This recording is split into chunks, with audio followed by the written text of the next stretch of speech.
Okay, so Thursday night slash Friday morning, there is the full moon and also an eclipse that will happen at that point in time. And it seems like quite a thing. So we're sort of taking a little look, a preview at the energy that will be coming up in this full moon slash um, total. Well, no, it's a partial eclipse, but it's a mostly eclipse. And also, the eclipse happens longer than it has happened for a while, or it's like the longest eclipse of the century, or whatever. So, the eclipse itself is going to last like 3 hours. So, anyway, here is the reading. So, from the Lenormand, we get the letter, the heart, and the moon. So, the letter and the heart together, this pretty much is a straight up like love letter or a message of love, right? So there we've got that element in here. Now, the heart and the moon together is about artistic or creative work. And it can also mention business trips, but this is generally like creative, artistic energy. And specifically like work, because the moon usually talks about business and like things like that.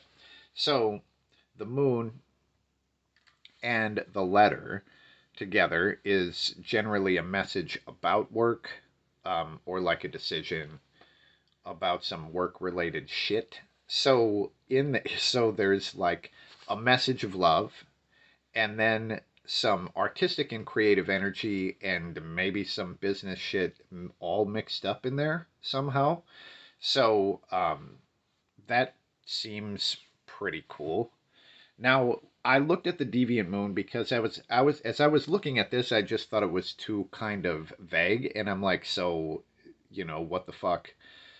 What do you do about it or whatever? And I was just looking for more information. And we looked at the Deviant Moon. So the first card that comes out is the Two of Cups.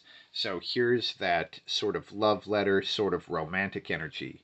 Now, the Two of Cups specifically talks about opening up in a way to your surroundings and your environment.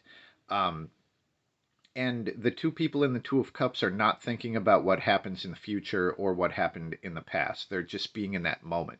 So this shows a very harmonious moment.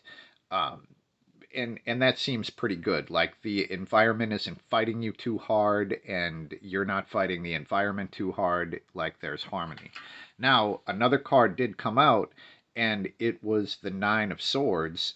And this basically talks about fear and anxiety. But when these two came out together, it kind of showed anxiety being a shadow. So the anxiety would normally be up like this, in front, but what was happening was more something like this. So the anxiety turns into a shadow.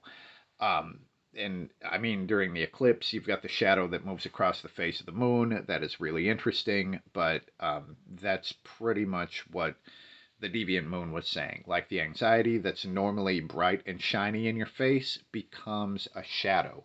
And it's a good time for that because of all of this other stuff that is going on.